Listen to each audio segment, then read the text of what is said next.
الحمدللہ رب العالمین والعاقبۃ للمتقین۔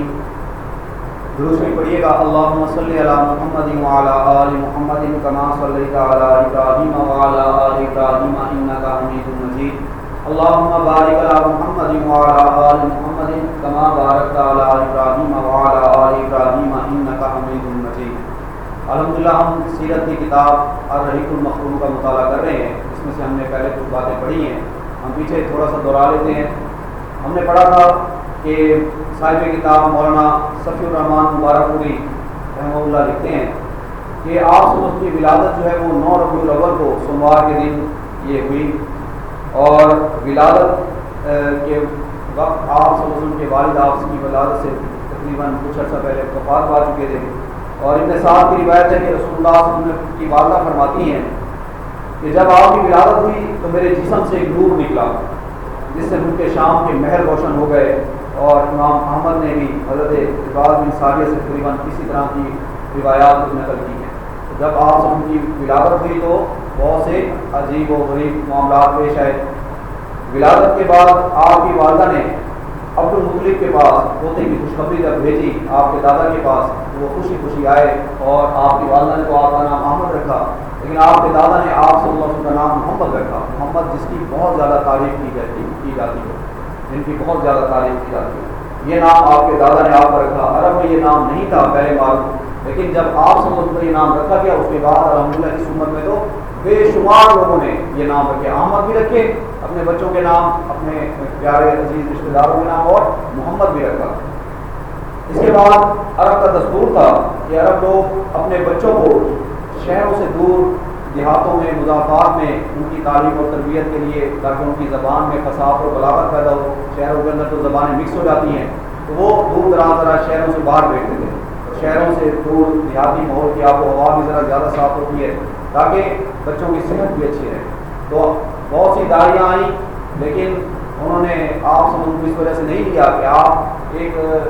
یتیم بچے تھے اور زیادہ مالدار نہیں تھی آپ کی والدہ، اس وقت ان کے پاس زیادہ مال نہیں تھا۔ تو حضرت حلیمہ سعدیہ رضی اللہ تعالیٰ عنہ جب وہ آئیں تو انہوں نے آ کر دیکھا کہ شہر میں تو اب کوئی باقی بچہ بچا ہی نہیں، تو انہوں نے بہرحال اپنے شوہر سے مشورہ کیا اور کہا کہ میں ایسے واپس نہیں جانا چاہتی، کہ مجھے اچھا نہیں لگتا کہ خالی ہاتھ واپس لوٹ جاؤں، میں اسی بچے کو لے لیتی ہوں، گود لے لیتی ہوں، اسی کی ہم جو ہے وہ حفاظت کریں گے، اسی کو ہم پال پوس لیں گے۔ تو انہوں نے جب لیا، وہ کہتی ہیں ابھی ہم نے گود میں لیا ہی تھا کہ میری اونٹنی جو تھی، ہمارا جو جانور تھا اس میں دودھ نہیں تھا، اور ہم خود بڑے تنگ رہتے تھے، ہمارے اپنے بچے راتوں کو ساری رات روتے رہتے، جاگتے رہتے، سوتے نہیں تھے بھوک کی وجہ سے۔ لیکن جیسے ہی محمد مصطفیٰ صلی اللہ علیہ وآلہ وسلم میری گود میں آئے تو اللہ تبارک و تعالیٰ نے ہمارے رزق میں برکت عطا فرما دی، ہمارے جانوروں کے تنوں میں دودھ آ گیا، اور ہمارے بچوں کے لیے غذا کا اللہ سبحانہ و تعالیٰ نے بہت ہی جو ہے رحمت فرما کر، کرم فرما کر ہمارے بچوں کی غذا کا بھی بندوبست کر دیا۔ تو یہ معاملات ہو رہے تھے تو وہ سمجھ گئی کہ بچہ بڑا یہ مبارک بچہ ہے، بڑا بابرکت بچہ ہے۔ جب وہ آ رہی تھی تو ان کی سواری جو تھی وہ قافلے سے پیچھے رہتی تھی، سارے قافلے والے انہیں ملامت کرتے یہ کیا ہے، آپ کی وجہ سے ہم بہت پیچھے ہیں، تنگ ہو رہے ہیں۔ لیکن جب واپسی کا ٹائم آیا تو وہی سواری جو ہے وہ سارے قافلے سے آگے تھی۔ لوگ کہنے لگے کہ اے حلیمہ یہ آپ کی سواری کو کیا ہو گیا، یہ تو اب ہمارے قابو میں نہیں آ رہی، ہم اسے نہیں پکڑ پا رہے۔ تو یہ اللہ کے نبی صلی اللہ علیہ وسلم کی برکت سے یہ سارے معاملات ہوئے۔ اللہ تبارک و تعالیٰ نے ان کے گھر میں رزق اور ان کے جانوروں کو جو ہے اس میں دودھ کی برکت عطا فرما دی۔ پھر کچھ عرصہ اللہ کے نبی صلی اللہ علیہ وسلم حضرت حلیمہ سعدیہ کے پاس رہے، تو اس وقت اسی دوران ایک واقعہ شق صدر پیش آیا۔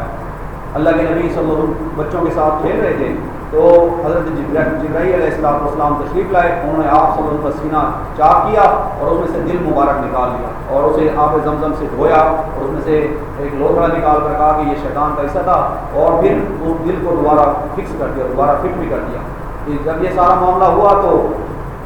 بچوں نے آ کر ساری خبر دی حضرت حلیمہ کو رضی اللہ تعالیٰ عنہ، تو وہ بڑی پریشان ہوئی کہ یہ کیا معاملہ ہو گیا، اور جب رسول اللہ صلی اللہ علیہ وسلم کے پاس آئیں تو آپ سے ان کا چہرہ مبارک بھی اترا ہوا تھا، اتنا بڑا واقعہ ہوا۔ بہرحال انہوں نے اس ڈر سے پھر کچھ عرصے بعد آپ صلی اللہ علیہ وسلم کی والدہ کے حوالے واپس کر دیا، آپ صلی اللہ علیہ وسلم کو آپ کی والدہ کے حوالے کریں۔ تو اللہ کے نبی صلی اللہ علیہ وسلم اپنی والدہ کے پاس کچھ عرصہ رہے، تو والدہ کو یثرب جانے کی، اپنے جو ان کے خامن تھے حضرت عبداللہ، ان کی جو تدفین ہوئی تھی وہ یثرب میں ہوئی تھی، مدینہ میں ہوئی تھی، تو وہ جانا چاہتی تھی ان کی قبر کی زیارت کے لیے اور اپنے رشتہ داروں سے ملنے کے لیے۔ تو وہ جب سفر میں چلی ہیں تو ان کے ساتھ ایک آپ ان کی ایک کنیز تھیں، اور جو ہے آپ کے دادا وہ بھی آپ کے سفر میں ساتھ تھے۔ دوبارہ وہ واپسی جلدی آ گئے، اور پھر حضرت آمینہ جب واپسی کے لیے آنے لگی ہیں تو ان کا راستے میں مقام ابوا پر انتقال ہو گیا، اچانک بیمار ہوئی اور وہیں فوت ہو گئی۔ اب اللہ کے نبی صلی اللہ علیہ وسلم کے سر مبارک سے والد کا سایہ تو پہلے ہی اٹھ چکا تھا، والدہ کا سایہ بھی اٹھ گیا۔ پھر آپ کی کفالت آپ کے دادا نے کی۔ آپ کے دادا عبدالمطلب یہ سردار تھے، اپنے قبیلے کے سردار آدمی تھے، اور بیت اللہ میں جہاں وہ بیٹھتے ان کے لیے خاص بچھونا بچھایا جاتا، فرش بچھایا جاتا، جس پر وہ بیٹھتے اور اپنے معاملات اپنے فیصلے کرتے۔ تو ان کے پاس بیٹھنے کی کسی اور کو اجازت نہیں تھی، ان کے اپنے بیٹوں کو کرتے ہوئے اجازت نہیں تھی، اور بچوں کو بھی اجازت نہیں تھی۔ لیکن جب محمد مصطفیٰ صلی اللہ علیہ وسلم ان کے پاس آتے تو ان کے ساتھ ہی بیٹھ جاتے۔ آپ کے چچا آپ سب کو اٹھانا چاہتے تو آپ کے دادا فرماتے نہیں، میرے اس بیٹے کو بیٹھا رہنے دو، اللہ تبارک و تعالیٰ نے اسے بڑی عظیم شان سے بڑی عزتوں سے نوازا ہے، یہ میرا بچہ جو ہے یہ دنیا میں بہت بڑا کوئی کام کرے گا۔ وہ سمجھ رہے تھے کہ اللہ سبحانہ و تعالیٰ اس میرے بیٹے سے وہ بہت بڑا کام لینے والا ہے۔ بچپن سے ہی آپ صلی اللہ علیہ وسلم کی شان بہت اعلیٰ تھی۔ پھر ہم نے پڑھا تھا کہ اللہ کے نبی صلی اللہ علیہ وسلم جب جوان ہوئے تو آپ صلی اللہ علیہ وسلم بکریاں چراتے تھے، قریش کی بکریاں۔ آپ خود فرماتے ہیں کہ میں نے چند کی رات چند تکوں کے بس قریش کی بکریاں چرائی ہیں۔ اور پھر اللہ کے نبی صلی اللہ علیہ وسلم کی جب حیات مبارکہ 25 سال ہوئی تو اس وقت حضرت خدیجہ رضی اللہ تعالیٰ عنہ کا تجارت کا مال لے کر اللہ کے نبی صلی اللہ علیہ وسلم ملک شام کی طرف تشریف لے گئے، اور آپ کے ساتھ انہوں نے اپنا ایک غلام بھی بھیجا۔ اس تجارت کے موقع پر یعنی کہ اس جو اللہ کے نبی صلی اللہ علیہ وسلم جو تجارت کا مال لے کر گئے، اللہ کے نبی صلی اللہ علیہ وسلم کے اخلاق اتنے اعلیٰ تھے کہ لوگ بڑے متاثر ہوئے، اور اللہ تبارک و تعالیٰ رزق میں برکت دینے والا ہے۔ اللہ تبارک و تعالیٰ نے بہت برکت عطا فرمائی، بڑا نفع ہوا اس میں۔ واپسی پر غلام نے آ کر سارا معاملہ بتایا کہ آپ صلی اللہ علیہ وسلم بڑے اعلیٰ اخلاق والے ہیں، آپ صلی اللہ علیہ وسلم ہمیشہ سچ بولتے ہیں۔ تو حضرت خدیجہ ام المومنین رضی اللہ عنہ ان سے نکاح کرنے کے لیے پہلے مکہ کے بڑے بڑے سردار پیغام بھیج چکے تھے، اگرچہ ان کا پہلے بھی نکاح ہو چکے تھے لیکن اب وہ بیوہ ہو چکی تھی۔ تو ان کی عمر 40 سال تھی، انہوں نے خود نکاح کا پیغام بھیجا۔ اللہ کے نبی صلی اللہ علیہ وسلم نے اپنے چچا ابو طالب سے مشورہ کر کے، جب اللہ کے نبی صلی اللہ علیہ وسلم ابو طالب کی کفالت میں آئے تو پھر ان سے مشورہ کیا، اور اس مشورے کے بعد آپ صلی اللہ علیہ وسلم کا نکاح حضرت ام المومنین حضرت خدیجہ رضی اللہ تعالیٰ عنہ سے نکاح ہو گیا۔ اللہ کے نبی صلی اللہ علیہ وسلم کی جب حیات مبارکہ 40 برس ہوئی تو اللہ کے نبی صلی اللہ علیہ وسلم کو اللہ تبارک و تعالیٰ نے سچے خواب جو ہے وہ دکھانا شروع کیے، جو کہ کہا جاتا ہے کہ سچے خواب یہ بھی نبوت کا 46واں جز ہے۔ آپ صلی اللہ علیہ وسلم فرماتے ہیں کہ جو بھی میں خواب دیکھتا وہ بالکل سچ ثابت ہو جاتا۔ پھر اللہ کے نبی صلی اللہ علیہ وسلم 40 سال کی عمر میں تنہائی پسند ہو گئے اور غار حرا میں تشریف لے جاتے، کئی دن وہاں آپ صلی اللہ علیہ وسلم غور و فکر فرماتے کہ اللہ کی مخلوق پر کیوں ظلم ہو رہا ہے، یہ انسانوں پر کیوں ظلم ہو رہا ہے، کچھ لوگ یہ بتوں کی پوجا کیوں کر رہے ہیں، اللہ تعالیٰ نے ہمیں کیوں دنیا میں بھیجا ہے۔ تو اللہ کے نبی صلی اللہ علیہ وسلم یہ غور و فکر فرما رہے تھے کہ اچانک ایک دن حضرت جبرائیل علیہ السلام اللہ تبارک و تعالیٰ کا پیغام لے کر وحی لے کر آئے، اور آپ صلی اللہ علیہ وسلم کو دبوچا اور کھینچا اور فرمایا پڑھیے۔ آپ صلی اللہ علیہ وسلم نے فرمایا میں پڑھا ہوا نہیں ہوں، میں پڑھنا نہیں جانتا۔ انہوں نے 3 مرتبہ دبایا تو تیسری مرتبہ چھوڑ کر کہا اقرا بسم ربک الذی خلق خلق الانسان من علق اقرا وربک الاکرم۔ یہ سورۃ العلق کی ابتدائی آیات نازل ہوئی۔ بعض اہل علم کی رائے ہے اللہ کے نبی صلی اللہ علیہ وسلم پر جب یہ آیات نازل ہوئی تو پھر کچھ عرصہ وہی کا بندش ہو گئی۔ اللہ کے نبی صلی اللہ علیہ وسلم واپس تشریف لائے، گھر تشریف لائے، اپنی زوجہ کو آ کر یہ سارا معاملہ بتایا، اور آپ صلی اللہ علیہ وسلم گھبرائے ہوئے تھے تو آپ کی زوجہ نے آپ کی داد رسی فرمائی اور فرمایا کہ آپ تو غریبوں کی کفالت کرتے ہیں، یتیموں کی آپ پرورش کرتے ہیں، آپ اللہ کی مخلوق کے اوپر احسانات فرماتے ہیں، اور آپ کے اخلاق بڑے اعلیٰ ہیں، اللہ تبارک و تعالیٰ آپ کی حفاظت فرمائے گا۔ تو اس کے بعد وہ لے کر اپنے چچا زاد بھائی ورقہ بن نوفل کے پاس گئی۔ ورقہ بن نوفل سے کہا کہ ذرا سنیے آپ کے یہ بھائی محمد مصطفیٰ صلی اللہ علیہ وسلم یہ میرے خاوند کیا کہتے ہیں۔ تو آپ صلی اللہ علیہ وسلم نے اپنا سارا معاملہ انہیں بتایا تو ورقہ نے کہا یہ تو وہی ناموس ہے جو اس سے پہلے انبیاء کرام پر آتا رہا، اور اگر میں تندرست و توانا رہا، میں زندہ رہا تو میں آپ کی بھرپور حمایت کروں گا۔ لیکن اس وقت وہ بہت بوڑھے ہو چکے تھے، بہت بڑے عالم تھے، عیسائیت قبول کر چکے تھے اور عبرانی زبان میں انجیل کو لکھا کرتے تھے، اتنے بڑے عالم تھے۔ تو کہنے لگے اگر میں زندہ رہا میں آپ کی مدد کروں گا، لیکن نابینا بھی ہو چکے تھے اور کچھ ہی عرصہ بعد ورقہ کا انتقال ہو گیا۔ اللہ کے نبی صلی اللہ علیہ وسلم پر کچھ عرصہ وہی کی بندش رہی، بعض اہل علم کہتے ہیں 3 سال رہی، لیکن کچھ اہل علم کی رائے ہے کہ 10-11 دن رہی، تھوڑے دن ہی بندش رہی، اور یہ اس وجہ سے رہی تاکہ وہ جو خوف کے علامات تھی، خوف تھا وہ ختم ہو جائے، ہو جاتا ہے۔ اور پھر جو ہے اللہ کے نبی صلی اللہ علیہ وسلم پر پھر وہی آنا شروع ہوئی اور سورۃ المدثر کی چند آیات پھر اتری. تو اس میں بہرحال اختلاف ہے, کچھ لوگ کہتے ہیں کچھ آیات اتری, کچھ کہتے ہیں. تو بہرحال سورۃ المدثر کی جب آیات اتری, ابتدائی آیات, تو اللہ تبارک و تعالیٰ نے حکم دیا کہ یا ایھا المدثر قم فانذر, کھڑے ہو جائیے اور انذار فرمائیے. وربک فکبر, اپنے رب کی بڑائی بیان کیجیے, اپنے رب کو بڑا کیجیے. تو یہ آیات جب اتری تو اب دعوت کا حکم آ گیا. اللہ کے نبی صلی اللہ علیہ وسلم نے اب لوگوں کو دعوت دینا شروع کی, لوگوں کو دعوت دی کہ لوگوں ایک اللہ کی عبادت کرو, اللہ کے سوا تمہارا کوئی رب نہیں ہے, اور میں اللہ کا رسول ہوں, محمد مصطفیٰ صلی اللہ علیہ وسلم میں اللہ کا نبی ہوں, اللہ تبارک و تعالیٰ نے مجھے اپنا نبی بنا کر بھیجا. اور جس طرح میں نے عرض کیا تھا کہ کوئی صفا پر جس کے پاس کوئی خاص خبر ہوتی وہ شب پہاڑ پہ چڑھ کر ندا لگاتا یا صفا, اور کپڑے بھی اتار دیتا تاکہ لوگ آئیں اور بڑی اہم خبر ہے اس کے پاس, لوگوں کو پتہ چل جائے دور سے. اللہ کے نبی صلی اللہ علیہ وسلم جو وقت کے ذرائع تھے پہاڑ پر تشریف لے گئے, اور لیکن کپڑے اتارنے کا سوال ہی نہیں پیدا ہوتا تھا. تو اللہ کے نبی صلی اللہ علیہ وسلم نے لوگوں کو بلایا اور لوگوں کو دعوت دی. جب لوگوں کو دعوت دی تو ایک روایت میں آتا ہے ابو لہب نے اس جگہ پہ بڑی بدتمیزی کی. آپ کا سگا چچا تھا ابو لہب, لیکن آپ سے ان کا دیوار کے ساتھ دیوار بھی تھی گھر کی, ہمسایہ بھی تھا. اللہ کے نبی صلی اللہ علیہ وسلم کی دو بیٹیاں حضرت رقیہ رضی اللہ تعالیٰ اور حضرت ام کلثوم رضی اللہ تعالیٰ عنہ, ان دو کا نکاح ابو لہب کے دو بیٹوں سے ہوا. جب اللہ کے نبی صلی اللہ علیہ وسلم نے نبوت کا اعلان کیا اور لوگوں کو اللہ کے دین کی دعوت دی تو اس بدبخت نے بڑی زیادتی کرتے ہوئے, بڑی سختی کرتے ہوئے اپنے بیٹوں سے طلاق دلوا دی اللہ کے نبی صلی اللہ علیہ وسلم کو, اور بڑی ہمیشہ بیعت بھی کرتا. ایک روایت میں آتا ہے اس نے پتھر بھی اٹھا کے اللہ کے نبی صلی اللہ علیہ وسلم کو وہاں مارنے کی کوشش کی. اللہ سبحانہ و تعالیٰ نے فرمایا تبت یدا ابی لہب وتب, اس کی بری ترین حرکت کی وجہ سے ابو لہب کے ہاتھ ٹوٹ گئے, یہ برباد ہو گیا. اور اس کی بیوی جو جس کا لقب ام جمیل تھا, نام اس کا عروہ تھا, تو اس پر بھی اللہ سبحانہ و تعالیٰ کا بڑا جو ہے وہ عتاب اترا. اللہ سبحانہ و تعالیٰ نے اس کی بھی بڑی جو ہے وہ برے الفاظ میں اس کو جھنجھوڑا. دوبارہ اللہ کے نبی صلی اللہ علیہ وسلم اب دعوت دے رہے ہیں اور کچھ لوگ دشمن بنتے جا رہے ہیں, کچھ لوگ ایمان لا رہے ہیں. ایمان لانے والوں میں جو اللہ کے نبی صلی اللہ علیہ وسلم نے جب دعوت دی, سب سے پہلے اپنے گھر سے بات شروع ہوئی. آپ کی زوجہ ام المومنین حضرت خدیجہ رضی اللہ تعالیٰ عنہ وہ ایمان لیں, اور حضرت آپ کے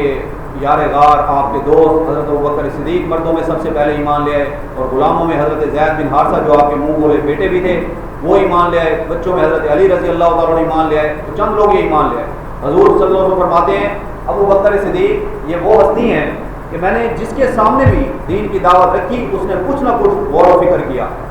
اس نے کچھ نہ کچھ وقت لیا, لیکن واحد ہستی ہیں محمد مصطفیٰ صلی اللہ علیہ وسلم فرماتے ہیں ابوبکر صدیق. جیسے میں نے کہا کہ ابوبکر اللہ نے مجھے نبوت سے نواز دیا ہے, مجھ پر اللہ کا کلام اتر رہا ہے, انہوں نے کہا میں آپ پر ایمان لے آیا. تو یہ ابوبکر صدیق کی شان ہے. اور پھر حضرت ابوبکر صدیق رضی اللہ عنہ بہت سخی تھے, بہت سخی تھے, اللہ کی مخلوق پر خرچ کرتے تھے, ان کا دسترخوان بڑا وسیع تھا, غلاموں کو آزاد کرتے, اللہ کی راہ میں بہت مال خرچ کرتے اور دعوت کا کام کرتے رہے. بڑے نرم دل بھی تھے, اور حکمت اور دانائی سے انہوں نے اللہ کے بندوں کو اللہ کے نبی صلی اللہ علیہ وسلم کے اوپر ایمان لانے کی, اللہ پر ایمان لانے کی دعوت دی. تو یہ سارے معاملات ہوئے. حضرت ابوبکر صدیق رضی اللہ عنہ کی دعوت پر حضرت عثمان رضی اللہ تعالیٰ عنہ اور بہت سے جو ہے جید صحابہ اکرام, تقریباً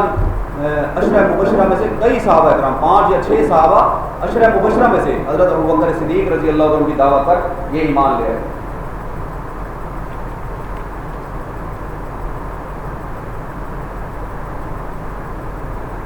ایک روایت میں ہے کہ ان پر ایمان لانے والوں میں حضرت عثمان, حضرت زبیر رضی اللہ عنہ, حضرت عبد الرحمن ابن عوف, حضرت سعد بن ابی وقاص رضی اللہ عنہ, طلحہ بن عبید اللہ رضی اللہ عنہ, یہ مسلمان ہوئے. اور یہ بزرگ ترین یعنی جید صحابہ اکرام میں سے تھے. شروع ایمان لانے والوں میں حضرت بلال حبشی رضی اللہ عنہ میں تھے. حضرت ابوبکر صدیق رضی اللہ عنہ نے خرید کر, یہ غلام تھے حضرت بلال حبشی رضی اللہ عنہ, انہیں خرید کر اللہ کی رضا کے لیے آزاد کر دیا. یہ شان تھی. ان کے والد جو ابو قحافہ تھے, حضرت ابوبکر صدیق رضی اللہ عنہ کے جو والد تھے ابھی ایمان نہیں لائے تھے, تو انہوں نے کہا ہے ابوبکر کوئی غلام خریدنا تھا, ذرا قد کاٹ والا تکڑا آدمی خریدتا, یہ تم نے کیا غلام خریدا ہے. اور جو مالک تھا اس نے بہت بڑی رقم مانگی, امیہ بن خلف نے. اس نے سوچا کہ اتنی زیادہ رقم مانگوں گا تو یہ ادا نہیں کریں گے, لیکن ابوبکر صدیق رضی اللہ عنہ نے فوراً ادا کر دی. تو امیہ بن خلف کہنے لگا اے ابوبکر میں تو آپ کو بڑا سمجھدار تاجر سمجھتا تھا, آپ نے اتنی بڑی رقم اس حبشی غلام کے لیے دے دی. لیکن وہ جانتے تھے ان کی کیا قدر و قیمت ہے. حضرت ابوبکر صدیق رضی اللہ عنہ جانتے تھے کہ بلال حبشی رضی اللہ عنہ کی کیا شان ہے. ایک مرتبہ اللہ کے نبی صلی اللہ علیہ وسلم جب معراج پر تشریف لے گئے تو آپ کے حضرت بلال حبشی چلے ہیں اذان دینے کے لیے قدموں کی آواز سنی ہے محمد مصطفیٰ صلی اللہ علیہ وسلم نے معراج کے موقع پر آسمانوں پر. تو واپسی تشریف لائے تو پوچھا ہے بلال تمہارا کیا عمل ہے, تم کیسا عمل کرتے ہو, کون سا عمل کرتے ہو کہ میں نے تمہارے قدموں کی آواز جنت میں سنی ہے. تو حضرت بلال حبشی رضی اللہ عنہ عرض کرتے ہیں یا رسول اللہ صلی اللہ علیہ وسلم اور تو خاص عمل نہیں ہے, ہاں میں جب بھی مسجد میں جاتا ہوں مسجد میں بیٹھنے سے پہلے 2 رکعت نفل پڑھ لیتا ہوں, تحیۃ المسجد پڑھ لیتا ہوں. تو یہ بڑی فضیلت والی بات ہے. تحیۃ الوضو پڑھ لینا چاہیے, تحیۃ المسجد پڑھ لینا چاہیے. کسی بھی مسجد میں جیسے لوگ کہیں سیر کے لیے جاتے ہیں, وزٹ کے لیے جاتے ہیں, جیسے بادشاہی مسجد جاتے ہیں, اللہ تبارک و تعالیٰ معاف فرمائے, لوگ جاتے ہیں تو وہاں پہ بے پردگی بھی عام ہو رہی ہوتی ہے. فیصل مسجد ہے اسلام آباد میں, وہاں بے پردگی عام ہو رہی ہوتی ہے. اگر بندہ کسی بڑی مسجد جائے یعنی دیکھنے کے لیے جائے تو وہاں پر جا کر 2 نفل پڑھ لے, یہ مسجد کا حق ہے. وہاں جا کر حضرت بلال حبشی رضی اللہ عنہ فرماتے ہیں شاید یہی عمل ہو کہ اللہ تبارک و تعالیٰ کو پسند آ گیا ہو, یہ اعمال کرتے رہنا چاہیے. اللہ سبحانہ و تعالیٰ ہمیں سب کو یہ نیک اعمال کرنے کی توفیق عطا فرمائے. اس کے بعد پھر جب حج کا موقع آیا, اللہ کے نبی صلی اللہ علیہ وسلم لوگوں کو دین کی دعوت دے رہے تھے, تو قریش نے آپس میں مشورہ کیا کیا جائے,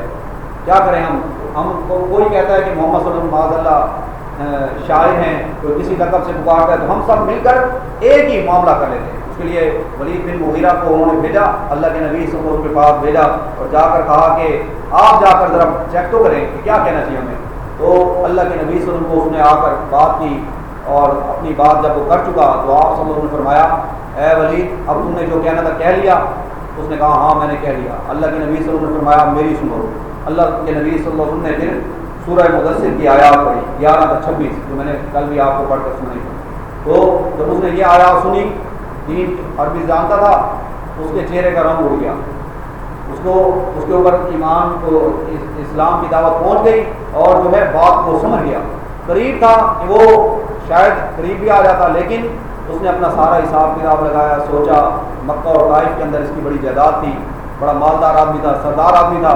تو اس نے سوچا اگر اسلام قبول کیا تو سب شاید چھوڑنا پڑ جائے, بس مال نہیں چھوڑ سکتا, سرداری نہیں چھوڑ سکتا. اب جب وہ واپس اپنے قافلے کے لوگوں کے پاس آئے تو ابو جہل نے کہا ہاں بھائی کیا بنی, چہرے کا رنگ دیکھ کر اس نے کہا لگتا ہے یہ تو گیا. اس پر بھی محمد صلی اللہ علیہ وسلم کا اس کے بغور جادو چل گیا. تو بہرحال اس نے سوچا, اس نقشے کو قرآن نے کھینچا ہے, اس نے سوچا, اس نے تیوری چڑھائی, اس نے کہا نہیں یہ تو بس جادوگر ہی ہیں, یہ پہلے کے قصے کہانی ہیں ان کے پاس, تم یہ کہو کہ یہ جادوگر ہیں. انہوں نے معاذ اللہ پھر اس طرح سے اس نے تکذیب کی اور یہ فیصلہ کیا کہ اگر جب حج کے دنوں میں لوگ آئیں گے تو تم کہنا کہ یہ جادوگر ہیں اور محمد کی بات کوئی نہ سنے, جو بھی ان کی بات کو سنتا ہے اس پر اس کا اثر ہو جاتا ہے. محمد کی دعوت, محمد کا کلام, محمد کی بات کو کوئی نہ سنے صلی اللہ علیہ وسلم. یہ انہوں نے آپس میں پلان کیا. اس کے بعد پھر انہوں نے جب دیکھا کہ یہ دعوت تو بڑھتی جا رہی ہے, ابو طالب کے پاس آئے اور وہاں پر انہیں کہنے لگے کہ آپ اپنے بھتیجے کو روکیے. ابو لہب بھی کہنے والوں میں تھا کہ ہم ان کے ساتھ بڑا سخت پیش آئیں گے. اللہ کے نبی صلی اللہ علیہ وسلم نے 2 مرتبہ کھانے کی دعوت کی تھی. پہلی مرتبہ دعوت کی, کھانے پر بلایا اپنے قریب کے لوگوں کو. اللہ نے حکم دیا وانذر عشیرتک الاقربین کہ اپنے قریب کے رشتہ داروں کو انذار فرمائیے, ڈرائیے انہیں کہ آخرت کے دن سے اور اللہ کی پکڑ سے بتوں کی پوجا نہ کریں, شرک نہ کریں, نہیں تو اللہ کے عذاب میں گر جائیں گے. جب اللہ کے نبی صلی اللہ علیہ وسلم نے دعوت دینا شروع کی تو ابو لہب بدترین دشمن تھا. شروع میں ہی اس نے ساری بات کہنا ہی نہیں دی, شور شرابہ ہوا اور بات ختم ہو گئی. اور اس نے 2 ٹوک کہا کہ محمد جس بات کی طرف تم بلا رہے ہو نا, تم کہہ رہے ہو کہ لا الہ الا اللہ محمد رسول اللہ, تم ہمارے سارے بتوں کی نفی کر رہے ہو. تم کہتے ہو صرف ایک اللہ کی عبادت کرو. ہم تمہاری یہ بات چلنے دیں گے, میں تمہارا سب سے بڑا دشمن بن جاؤں گا اگر یہ آپ نے یہ بات لوگوں کو کہی. اس نے تو بڑی سخت لہجوں میں کہی تھی یہ بات, تو میں تمہارے ساتھ بڑی سختی سے پیش آؤں گا. لیکن اللہ کے نبی صلی اللہ علیہ وسلم نے پھر دعوت کی, پھر بلایا. دوسری مرتبہ لوگوں نے کھانا کھایا تو پھر اللہ کے نبی صلی اللہ علیہ وسلم نے پھر دعوت دی. اور اللہ کے نبی صلی اللہ علیہ وسلم نے دعوت سامنے رکھی کہ لوگوں ایک اللہ کی عبادت کرو, اللہ کے ساتھ شرک نہ کرو. سارا مجمع پر سختہ طاری ہو گیا. حضرت علی رضی اللہ عنہ کھڑے ہوئے, چھوٹے بچے تھے, آنکھوں میں بھی کچھ تکلیف رہتی تھی اس وقت. تو انہوں نے کہا ہے اللہ کے نبی صلی اللہ علیہ وسلم اگرچہ میں ابھی کمزور ہوں, چھوٹا بچہ ہوں, میری ٹانگیں بھی پتلی ہیں, آنکھیں بھی دکھتی ہیں, لیکن میں آپ پر ایمان لاتا ہوں, میں آپ پر ایمان لاتا ہوں. انہوں نے ایمان کا دعویٰ کیا. پورا قریش کے جو آپ ان کے قریبی رشتہ دار تھے, جو بنو ہاشم کے لوگ تھے, مجمع کہہ کے مار کے ہنسنے لگا کہ دیکھو جی یہ ہیں جو دعویٰ کرتے ہیں کہ یہ اللہ کے نبی ہیں اور یہ ہیں ان کے امتی. یہ ایک امت ہے, یہ نبی ہے اور یہ امتی ہیں, یہ 2 لوگ ہیں. جو کہتے ہیں کہ اللہ کے سوا کسی کی عبادت نہیں کرنی چاہیے، اللہ کے سوا کسی سے نفع نقصان کی امید نہ رکھو، انہوں نے کہہ کے مارے، مذاق بنایا۔ یہ دعوت جب شروع ہوئی تھی اسلام تب بھی اجنبی تھا، لوگوں نے مذاق ہی بنایا۔ اللہ کے نبی صلی اللہ علیہ وسلم کا فرمان ہے کہ جب اسلام کی ابتدا ہوئی تھی شروع میں بھی اجنبی تھا، لوگ مذاق بناتے تھے، لوگ تانے دیتے تھے، فکریں کستے تھے، لیکن اللہ تبارک و تعالیٰ نے ایک وقت آیا اسلام کو غلبہ عطا فرمایا۔ حضور نبی اکرم صلی اللہ علیہ وسلم کے حیات مبارکہ میں عرب تک، جزیرہ نما عرب میں اللہ کا دین نافذ ہو گیا۔ خلفائے راشدین کے زمانے میں 3 بر اعظم تک اللہ کا دین نافذ ہو گیا، تو فرمایا پھر اللہ تبارک و تعالیٰ نے اس دین کو غلبہ عطا فرمایا، پھر ایک وقت آئے گا اللہ کا دین مغلوب ہو جائے گا۔ اسلام کا نام لینا، اسلامی نظام کا نام لینا ایسے ہو جائے گا جیسے ہاتھ کے اوپر آگ کو رکھنا، جو بھی نام لے گا لوگ اسے دہشت گرد کہہ دیں گے،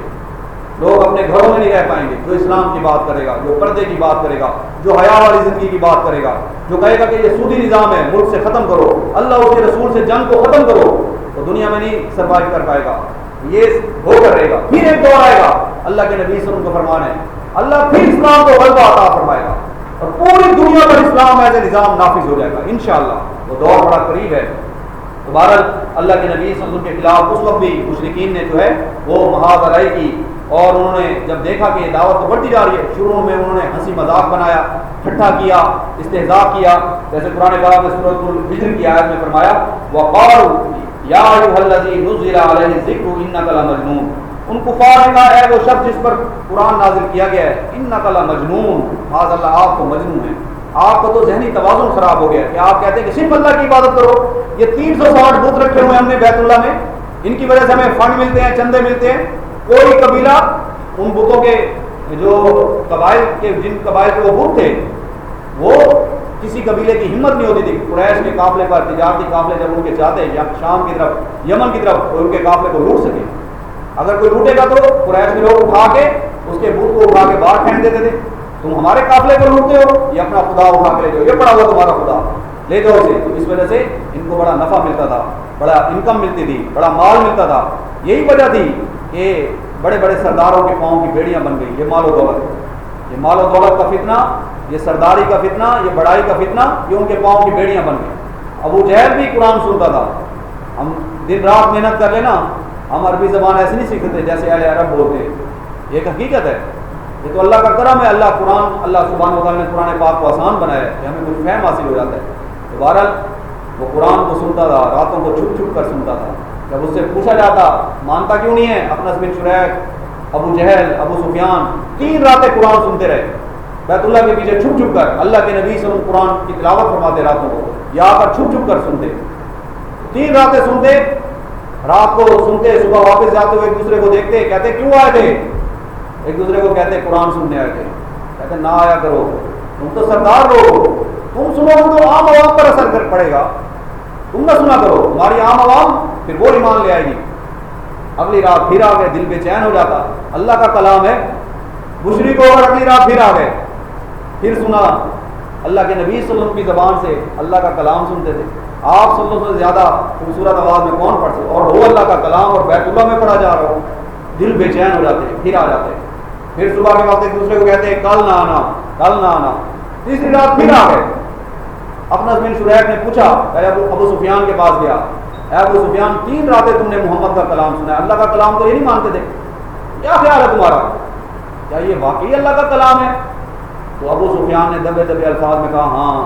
معلوم ہوتا ہے اللہ کا کلام ہے۔ ابو جہل سے پوچھا، وہ اس کے پاس گئے، پھر ابو جہل کے پاس گیا اخنس بن شریح، اے ابو جہل 3 راتیں تم نے سنا ہے، کیا خیال ہے، کیسا ہے کلام؟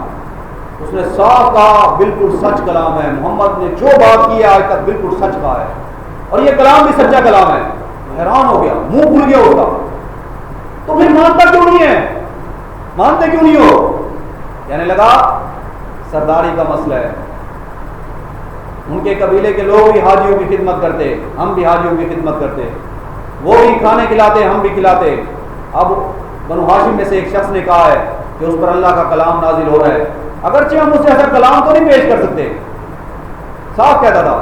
اس کے مقابلے کا کلام ہم پیش نہیں کر سکتے، لیکن میں نے یہ طے کیا ہے میں محمد کی بات کو نہیں مانوں گا۔ کیوں نہیں مانوں گا؟ اگر میں ان کی بات مانوں گا تو مجھے ان کے تابع ہونا پڑے گا، مجھ سے میری سرداری نہیں چھوڑی جا رہی، میں اپنی سرداری نہیں چھوڑ رہا، میں سردار آدمی ہوں،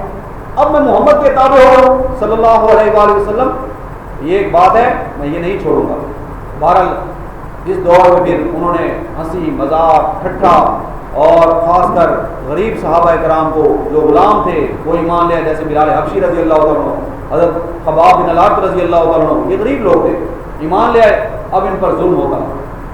ان کے آقا ان کے مالک ان کی گلوں میں رسیاں ڈال کے انہیں کھینچتے، پتھریلی زمینوں پر لٹاتے، سینے پر پتھر رکھتے۔ حضرت خباب بن الارت رضی اللہ عنہ کو کھولے دہکا کر وہ زمین پر لیٹنے کا گئے، لیٹو اس کے اوپر، اگر تم کہتے ہو کہ صرف اللہ کی عبادت کرنی ہے ان کوئلوں پر لیٹ جاؤ۔ اس دور میں حکم تھا ابھی جھیلو برداشت کرو، طاقت نہیں ہے، ابھی طاقت نہیں ہے۔ جب طاقت ہو گئی، جمع ہو گئی، پھر مدنی دور آیا، پھر بلال حبشی رضی اللہ عنہ نے امیہ بن خلف کے سینے میں چھرا بھونکا ہے، نیزہ مار کے اسے مارا ہے، پھر بدلہ لیا گیا۔ لیکن جب تک طاقت نہ ہو تب تک طاقت حاصل کرنے کے لیے اللہ کے بندوں کو اللہ کے کلام کی طرف بلاؤ، اللہ کے دین کی طرف بلاؤ۔ یہ سیرت النبی صلی اللہ علیہ وسلم سے یہ بات ثابت ہے، یہ محمد مصطفیٰ صلی اللہ علیہ وسلم کی سنت سے یہ بات ثابت ہے۔ اللہ کے نبی صلی اللہ علیہ وسلم گزر رہے ہیں صحابہ کے پاس سے، ابو جہل ظلم کر رہا تھا، حضرت سمیہ رضی اللہ عنہ پہ ابو جہل ظلم کرتا تھا، حضرت یاسر رضی اللہ عنہ پہ ابو جہل ظلم کرتا تھا، انہیں برہنہ کر کے لٹایا ہوا تھا، بیٹے کو سامنے باندھا ہوا ہے، جانوروں سے باندھا ہوا ہے، اور آ کے کہتا ہے بت سامنے لے آیا ہے حضرت سمیہ رضی اللہ تعالیٰ عنہ ایک خاتون کے سامنے جو اس کی غلام بن چکے تھے، آگے کہتا ہے ایک بار کہہ دو اس بت میں بھی کوئی طاقت ہے، یہ بت بھی کوئی نفع نقصان دیتا ہے۔ انہوں نے غصے میں آ کر اس پر تھوک دیا اس بت پر، تو اس نے جانوروں کو مخالف سمت میں دوڑایا اور ان کے جسم کے پرخچے اڑا دیے، شہید کر دیا انہیں،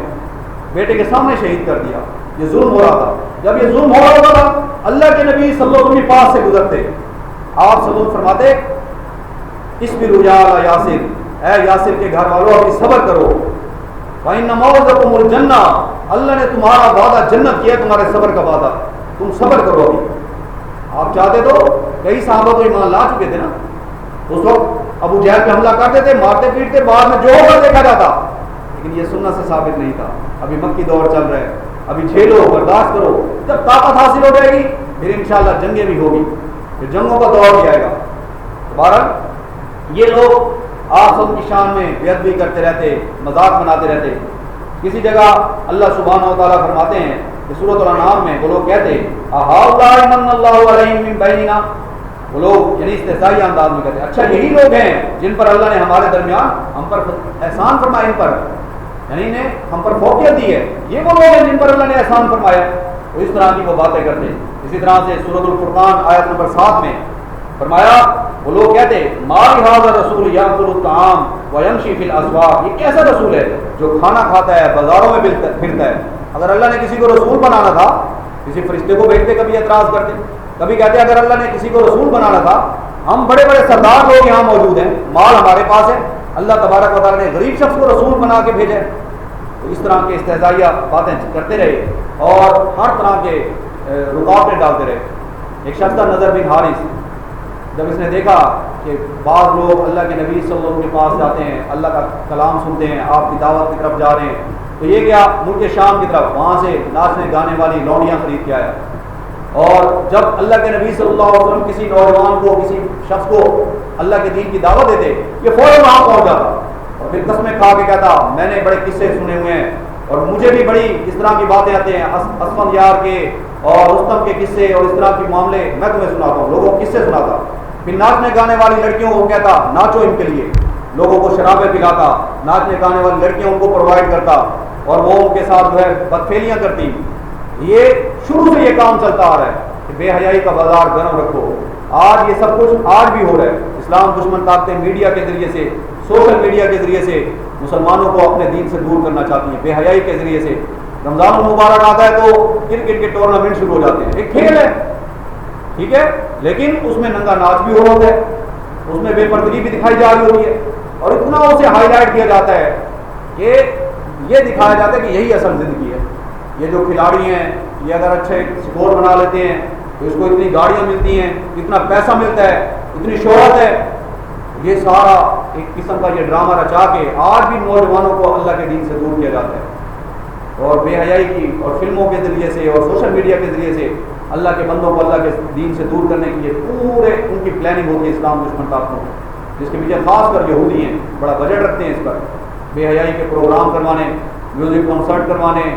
اس طرح کے کھیل کود کروانے جن میں کوئی فائدہ نہیں ہے۔ آپ کو کھیل ہو جس میں کوئی فائدہ ہو، جیسے فٹ بال ہے، اگر بے حیائی سے پاک ہے تو بہتر ہے، لیکن یہ کیا کہ کئی دن ٹیسٹ ہو رہا ہے اور پھر اس کے اوپر کوئی رزلٹ بھی نہیں ہے، ساری قوم پریشان بیٹھی ہے، پتہ نہیں یہ اگر ہمارا ملک میچ ہار گیا تو ہماری تو دنیا بھی برباد ہو جائے گی، آخرت بھی برباد ہو جائے گی۔ آدھی ننگی لڑکیاں ہاتھوں میں تسبیح لے کے تسبیح کر رہی ہوتی ہیں، تسبیح پڑھ ہوتی ہیں، اللہ کرے ہمارا ملک جیت جائے۔ یہ قسم کا یہ پورا ایک ڈرامہ رچایا جاتا ہے، بڑا پیسہ لگایا جاتا ہے اس پر، بڑا یہ فنڈ کریٹ کیا جاتا ہے اس کے لیے۔ تو بہرحال اس طرح کے معاملات ہوتے رہے، اور وہ لوگ اللہ کے نبی صلی اللہ علیہ وسلم کی دعوت کو روکنے کے لیے یہ بے حیائی کے کام، لوگوں کو شرابیں پلانی، ناچ گانے کی محفلیں کرنی اور غلط محفلیں کرنی، اس کا یہ انعقاد کرتے رہتے ہیں۔ ایک روایت میں آتا ہے، طبرانی نے اسے روایت کیا کہ بعض مشرکین کے سردار لوگ آئے اللہ کے نبی صلی اللہ علیہ وسلم کے پاس۔ ابن اسحاق کا بیان ہے کہ رسول اللہ صلی اللہ علیہ وسلم خانہ کعبہ کا طواف کر رہے تھے، اسود بن مطلب، ولید بن مغیرہ، امیہ بن خلف، عاص بن وائل، یہ آپ صلی اللہ علیہ وسلم کے پاس ہے، یہ اپنی قوم کے بڑے لوگوں میں سے تھے، سردار لوگوں میں سے تھے۔ آ کر پیشکش کی کہ اے نبی صلی اللہ علیہ وسلم، اے محمد، اس دن آپ ہمارے بتوں کی پوجا کر لیں، اس دن ہم آپ کے رب کی عبادت کر لیں گے، کچھ لوگ کچھ دو، بالکل آپ ہمارے بتوں کی نفی نہ کیا کریں، چلو مل جل کے کر لیتے ہیں، آپ بھی ہمارے بتوں کی پوجا کر لیں، ہم بھی اللہ کی صرف اللہ کی عبادت کریں گے کچھ دن۔ تو اللہ کے نبی صلی اللہ علیہ وسلم نے اس بات کو نہیں مانا۔ اس طرح کی وہ جو ہے وہ آفر دے رہے تھے۔ اللہ سبحانہ وتعالی نے جب انہوں نے یہ بات کی تو اللہ تبارک و تعالی نے ایک روایت میں آتا ہے سورۃ الکافرون نازل فرمائی، قل یا ایھا الکافرون لا اعبد ما تعبدون، تو یہ سورہ مبارکہ پوری نازل ہوئی۔ اس کے بعد جب قریش کے لوگوں نے دیکھا کہ آپ صلی اللہ علیہ وسلم کی دعوت تو دن بدن پھیل رہی ہے اور ہمارے نوجوان، ہمارے غلام لوگ اللہ کے نبی صلی اللہ علیہ وسلم پر ایمان لا رہے ہیں، تو اب انہوں نے 25 رکنی وقت اختیار کیا، ابو طالب کے پاس پھر آئے اور آ کر کہنے لگے اے ابو طالب، دیکھو تمہارا بھتیجا محمد ہمارے بتوں کی نفی کر رہے ہیں، ہمارے سارے خداؤں کو برا بھلا کہتا ہے، تو اس کو اس بات سے روکیے۔ اللہ کے نبی صلی اللہ علیہ وسلم کو ابو طالب نے بلایا، آپ صلی اللہ علیہ وسلم نے اگر ان کی قریش کے سرداروں کی بات سنی نا تو انہوں نے اپنی بات جب کہہ لی کہ ہمارے بتوں کی نفی نہ کیجیے، تو آپ صلی اللہ علیہ وسلم نے فرمایا کہہ لیا، کہنے لگے ہاں ہم نے اپنی بات کہہ لی، تو آپ نے فرمایا اب میری سنو، اگر تم میری بات مان لو، اگر تم میری آفر کو مان لو، میں ایک بات تمہارے سامنے رکھتا ہوں، ایک کلمہ رکھتا ہوں، اگر تم اسے مان لو تو عرب کو عرب، اس پورے عرب پر اللہ تمہیں غلبہ دے گا، تم عرب کے پورے عرب کے سردار بن جاؤ گے، عرب کے علاوہ عجم پر بھی اللہ تمہیں سرداری دے دے گا، ایک کلمہ اگر تم کہہ لو۔ ابو جہل بیٹھا، اس نے کہا محمد فوراً بتاؤ کون سی بات ہے کیا، ہم راضی ہیں، پوری دنیا میں حکومت ملتی ہے، ایک کلمہ کہنے سے ہم راضی ہیں۔ تو آپ صلی اللہ علیہ وسلم نے فرمایا لا الہ الا اللہ محمد رسول اللہ، قولوا لا الہ الا اللہ تفلحوا، کہو کہ اللہ کے سوا کوئی عبادت کے لائق نہیں، تم فلاح پا جاؤ گے۔ کھڑے ہو گئے، انہوں نے کہا محمد صلی اللہ علیہ وسلم، یہ جو ایک کلمہ تم کہتے ہو نا سارے ہمارے بتوں کی نفی کرتا ہے۔ جانتے تھے اس کلمے کا تقاضا کیا ہے، اللہ کے نبی صلی اللہ علیہ وسلم کا فرمان ہے اگر اس کلمے کو ایک نظام قائم کر سکو، ایک پلڑے میں اس کلمے کو رکھو، ایک پلڑے میں دنیا جو کچھ دنیا میں ہے سارا کچھ رکھو، پھر اس کو توڑو تو یہ کلمے والا پلڑا بھاری ہو جائے گا۔ اس کلمے کی یہ شان ہے، الحمدللہ اللہ سبحانہ و تعالیٰ نے ہمیں یہ کلمہ عطا فرمایا ہے، لیکن اس کلمے کے کچھ تقاضے ہیں، خود بھی اللہ کی بندگی کرو، خود بھی اللہ سبحانہ و تعالیٰ کی عبادت کرو، اور محمد مصطفیٰ صلی اللہ علیہ وسلم کی سنت کی پیروی کرو، آپ صلی اللہ علیہ وسلم کے لائے ہوئے دین پر چلو، آپ صلی اللہ علیہ وسلم کی پیروی کرو۔ اگر یہ کرو گے اللہ دنیا میں بھی عزتیں عطا فرمائے گا، اور آخرت میں تو کل کی کل عزتیں اہل ایمان کے لیے ہوں گی۔ اللہ سبحانہ و تعالیٰ سے دعا ہے اللہ رب العزت ہم سب کو پیارے نبی صلی اللہ علیہ وسلم کی سنت پر، سیرت پر عمل کرنے کی توفیق عطا فرمائے۔ اللہ سبحانہ و تعالیٰ ہم سب کو اپنے دین پر عمل کرنے کی توفیق عطا فرمائے، ہر قسم کے گناہوں سے بچائے، ہر قسم کی ریاکاری سے بچائے۔ اللہ سبحانہ و تعالیٰ آپ کا آنا قبول و منظور فرمائے، ہماری ماؤں بہنوں کا یہاں آنا قبول و منظور فرمائے۔ اللہ سبحانہ و تعالیٰ ہم سب کے لیے دین پر چلنا آسان بنا دے، آمین۔ وآخر دعوانا ان الحمد للہ رب العالمین۔